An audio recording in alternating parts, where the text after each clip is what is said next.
नित्य गोपाल भगवान की जय।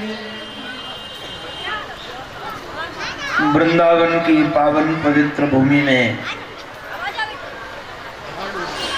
एक दिन हमारे जीवन धन गोविंद अपने अधरों पर धर करके वेणु बजा रहे थे। स्वर लहरी संसार में व्याप्त हो रही थी। अकस्मात जीवन धन गोविंद के कर्ण कोहरों में किसी के आने की पादप विन्यास ध्वनि सुनाई पड़ी। आंख खोलकर देखा कि सामने एक कमनीय पुरुष खड़ा है। कन्हैया ने परिचय पूछा तो पता चला कि वो काम है। कन्हैया ने कहा कि श्याम के पास काम का क्या काम है, कैसे पधारे? माताओं, आप शांति से बैठ जाओ। ये परिवार वाली माताएं बहुत पंचायत करती हैं, जैसे जंगल से पकड़कर लाई गई हो। बैठ जाओ शांति से, कथा का रस लो। कन्हैया ने श्याम से पूछा, श्याम ने हमारे काम से पूछा कि काम का क्या काम है। काम ने कहा कि मैं विश्व विजय की अभिलाषा लेकर के तुम्हारे पास आया हूं। अभी तक तो मैंने सबको परास्त कर दिया है। संत तुलसीदास जी महाराज ने काम का प्रभाव का वर्णन किया है।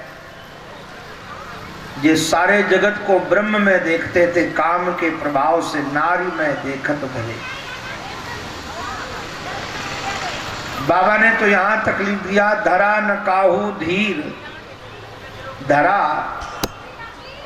न काहू धीर, सबके मन मनसिज हरे। ये काम का प्रभाव बहुत प्रबल है। हमारे आराध्य गुरुदेव तो कहते थे, यदि कोई तुमसे कहे कि हमको काम नहीं आता है तो समझ जाना कि ये तो नंबर 1 का ठग है या नंबर 1 का मूर्ख है। मूर्ख व्यक्ति भी ऐसा बोल सकता है क्योंकि उसको काम के प्रभाव का पता नहीं है। और कोई ठग भी बोल सकता है दूसरों को ठगने के लिए। काम ने कहा कि सब पर विजय हमने प्राप्त कर ली है, केवल तुम बचे हो। चाहो तो युद्ध कर लो, नहीं तो पूर्व के हारे हुए लोगों को देखकर हार स्वीकार कर लो।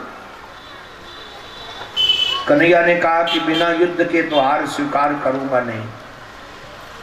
अब तू ये बता कि किले का युद्ध करेगा कि मैदान का?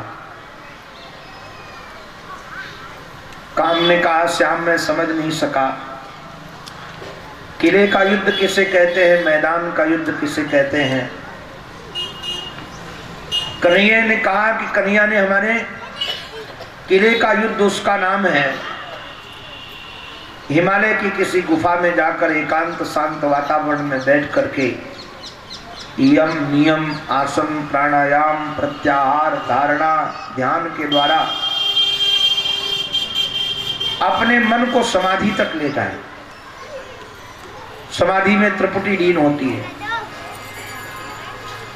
और वहां जाने के बाद, जब समाधि में जाने के बाद तुम अपने बसंत ऋतु को लेकर आओ, सुंदर स्त्रियों को लेकर आओ, मंद सुगंध सुरभि पवन लेकर आओ, हाव भाव कटाक्ष से वो देवियां हमारे चारों तरफ नृत्य करें, हमारे शरीर को छुएं। यदि हमारे चित्त में काम आ गया तो समझ जाना कि तुम जीत गए, और नहीं आया तो मैं जीता। इसका नाम किले का युद्ध है और मैदान का युद्ध उसका नाम है एक से एक सुंदर स्त्रियां हमारे साथ हों एकांत में, मंद सुगंध सुरभि पवन बह रही हो, वो सुंदर स्त्रियां हाव भाव कटाक्ष से हमारे चित्त को चुराना चाहें, हमारे अंगों का स्पर्श करें, मैं उनके अंगों का स्पर्श करूं। यदि मेरे चित्त में काम आया तो तू जीत गया, और नहीं आया तो मैं जीता। इसका नाम मैदान का युद्ध है। काम ने कहा श्याम माफ करना, किले का युद्ध बराबर का नहीं होता, क्योंकि एक अंदर किले के एक बाहर है।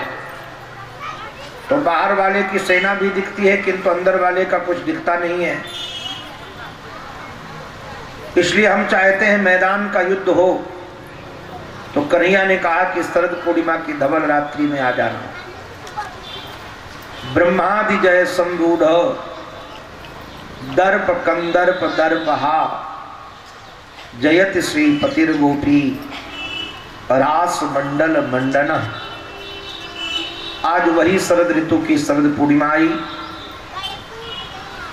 सुखदेव जी महाराज हमारे कहते हैं भगवान पिता रात्रि ही शरदोत्फुल्ल मल्लिकाः विचरन्तुम मनश्चक्रे योग मायामुपाश्रिता। माया शब्द का अर्थ अमरकोश में कृपा दंभेच दोनों अर्थ में है। यहां कृपा के स्वरूप से किशोरी जी का आश्रय स्वीकार किया। मंद सुगंध सुरभि पवन बह रही थी। आज युग युग की रात्रियां नीली नीली साड़ी पहनकर आई थी जिसमें तारे के सितारे जड़े थे। भगवान ने रास रचने का मन बनाया, योग माया का आश्रय लिया। सुखदेव जी महाराज कहते हैं तदोडु राजा ककुभक करैर मुखम प्राच्या विलिंपन नरुणेन संतमयी सचर्षणी नाम उदगासृचो मृषण प्रिय प्रियाया एव दीर्घ दर्शना। प्राची दिशा में चंद्रोदय हुआ। प्राची दिशा लाल लाल हो गई। ऐसा लगता है कोई प्रेयसी अपने प्रीतम से मिलकर के उसका लज्जा के कारण, अनुराग राग के कारण कपोल रक्त वर्णित के हो गए हो। चंद्रमा को देख करके जो अपनी किरणों से वृंदावन की शोभा बढ़ा रहा था, रमान नाभम नव कुंकुमारुणम जगौ कलम वाम दृशाम मनोहरम। हमारे प्रीतम ने जीवन धन ने अपने अधरों पर धर करके वेणु बजाई। बंधु ये वाम दृशा मनोहर वेणु है। ये वेणु केवल वाम दृशाओं को, सुंदर नेत्र वालों गोपियों को सुनाई पड़ा। नेत्र उदी के सुंदर हैं जिन नेत्रों में श्याम सुंदर है। बावरी वे अखियां जल जाएं जो सावरो छोड़ निहारें गोरो। और गोपियों ने जो नारायण सुना तो जैसी थी वैसी उठ धाई। कुछ चर्चा आपकी जानकारी के लिए मैं कर देना चाहता हूं। कुछ गोपियां गाय दू रही थी। गोविंद की वेणु सुनाई पड़ी। गाय के 2 स्तन दुहे गए थे, अभी 2 दूना बाकी था। दोहनी नहीं उठाई, रस्सी नहीं खोली और जैसी थी वैसी दौड़ पड़ी। कई गोपियां अपने पति की सेवा में संलग्न थी और जो वेणु सुनी तो तुरंत भागी। कई गोपियां अपने बच्चों को दूध पिला रही थी। एक आंचल ढका हुआ था स्तन, दूसरा महाराज आंचल से स्तन खुला हुआ था, बच्चे के मुख में था। आंगन में बैठ करके प्रेम से उनको पान करा रही थी। माताओं, आपसे हमारी प्रार्थना है, जो सामने बैठी हैं थोड़ा चुप रहो। आपकी हमारे ऊपर बड़ी करुणा होगी। आप अपना काम बनाओ न बनाओ, हमको तो कृष्ण लीला का रस लेने दो। हम आप लोगों की दक्षिणा के लिए कथा सुनाने नहीं आते, हमारा जीवन है, इसलिए हम मना करते हैं यहाँ पैसा रुपया बस चढ़ाओ, शांति से बैठो कम से कम। और आप लोग बिल्कुल हमारे कहने के बाद भी मानती नहीं। हमारा स्वभाव बात बात डांटने का नहीं है। हम चित्त वहां ले जाना चाहते हैं, आप लोगों की बात सुन करके हमारी बार बार चित्तवृत्ति उधर जाती है। तो प्लीज आपके चरणों में मस्तक रख करके हम प्रार्थना करते हैं, आप अपने लिए नहीं मेरे लिए थोड़ी देर के लिए मौन रहें, जिससे मैं कृष्ण लीला का रस ले सकूं, अपनी चित्तवृत्ति को वहां ले जा सकूं, अपनी आराधना सफल कर सकूं। कई गोपियां श्रृंगार कर रही थी। अद्भुत वर्णन है सुखदेव जी का। एक आंख में अंजन लगाया था और निरंजन की वेणु बजी, तो दूसरे आंख में काजल नहीं लगाया। आप कभी कल्पना कीजिएगा कि एक आंख में काजल लगा है, दूसरे आंख में लगा ही नहीं है। कई गोपियों ने सोचा कि जल्दी जल्दी कर ले, तो लाली लगा ली आंखों में और आंखों का काजल लगा लिया होठों में। कान का पहनने वाला आभूषण नाक में डाल लिया, नाक का कान में डाल लिया। करधनी को गले में डाल लिया। ऐसे बिगाड़ कर श्रृंगार जल्दी जल्दी में भागी। अरे नारायण, कहां तक कहें, नीचे के कपड़े ऊपर पहन लिए, ऊपर के कपड़े नीचे पहन लिए। आप सब पठित हैं, समाज के जानकार हैं। मैं एक प्रश्न पूछना चाहता हूं, यहां बहुत सारे अध्यापक बैठे हैं। मेरी एक प्रश्न प्रणाली आपके सम्मुख है। कामनी यदि कामी के पास जाती है, कामनी यदि कामी के पास जाती है, तो श्रृंगार साज कर जाती है या श्रृंगार बिगाड़ कर जाती है? श्रृंगार साज कर जाती है। और ये गोपियां सब श्रृंगार बिगाड़ कर गई हैं। इसलिए मैं बार बार कहता हूं, ये रासलीला काम लीला नहीं, श्याम लीला है। कामी व्यक्ति अपने शरीर को बहुत सजाने चक्कर में पड़ता है, ये श्याम की ओर भागी है। कई गोपियों के माता पिता ने, पुत्र बंधुओं ने रोक दिया, किंतु वो पहले पहुंच गई। जिनको किसी ने रोका नहीं था, उनसे पहले ये पहुंची। आप लोगों को लगेगा कि पहले कैसे पहुंच गई, क्योंकि श्री कृष्ण मिलन में जो व्यवधान हुआ, उससे इतनी पीड़ा हुई कि जन्म जन्म के पाप जल गए। और जब पाप जल गए तो वहीं अंतःकरण में परमात्मा का मिलन हो गया। और अंतःकरण में परमात्मा का मिलन हुआ तो इतना रस मिला, इतना आनंद मिला, इतना सुख मिला कि जन्म जन्म के पुण्य नष्ट हो गए और पाप पुण्य दोनों नष्ट हो गए। इसलिए शरीर छूट गया। और शरीर छूटा तो योग माया ने उनको टोकी। जिन्होंने थोड़ा भी अध्यात्म पढ़ा होगा उनको पता होगा कि 3 शरीर हैं। ये स्थूल शरीर है जिसमें 5 चीजें हैं, चित्त जल पावक गगन समीरा। और एक सूक्ष्म शरीर है जिसमें 5 ज्ञानेंद्री, 5 कर्मेंद्री, 5 प्राण, मन बुद्ध चित्त और अहंकार, ये 19 तत्वों का बना हुआ सूक्ष्म शरीर है। ये शरीर छूट जाता है तो उस शरीर को दूसरा शरीर दिया जाता है। इसी से पुनर्जन्म सिद्ध होता है, क्योंकि ये तो 5 भौतिक शरीर अपने अपने कारण में लीन हो जाएगा। तो कौन लोक जाएगा, कौन परलोक जाएगा, कौन पशु बनेगा, कौन पक्षी बनेगा, ये सूक्ष्म शरीर ही जीव के साथ जाता है, जो पुनर्जन्म का हेतु बनता है। और पाप पुण्य का फल इस शरीर को नहीं लगता है। याद रखना, उस सूक्ष्म शरीर में जो मन है वह मन ही सुख दुख का भोक्ता बनता है। इसलिए योग माया ने उनको दिव्य शरीर दे दिया। सब गोपी बनकर पहुंची। हमारे जीवन धन गोविंद ने कहा, स्वागतम बहु महाभागा आश्यताम करवाम किम। आओ आओ देवियों, तुम्हारा स्वागत है। मैं क्या करूं? लगता है तुम वृंदावन की शोभा देखने आई हो। ये देखो चांद विकसित हो रहा है, मंद सुगंध सुरभि पवन बह रही है, कलकल कल्लोल करती हुई कालिंदी प्रवाहित हो रही है। बाद में गोविंद ने कहा कि सुनो देवियों, पति चाहे कैसा भी क्यों न हो, पति का कभी परित्याग नहीं करना चाहिए।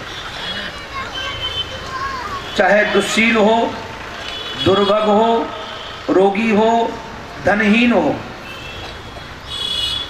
मैं इस बात को आज के दूसरे परिप्रेक्ष्य में बोलता हूं। जैसे आपके पास मोबाइल का एक यंत्र है और उसमें किसी कंपनी का सिम पड़ा हुआ है और उसमें गलत मैसेज आ रहे हैं, तो आप मोबाइल बदल लो तो क्या मैसेज आना बंद हो जाएगा? मोबाइल बदलने के बाद मैसेज बंद नहीं होंगे यदि सिम वही रहा।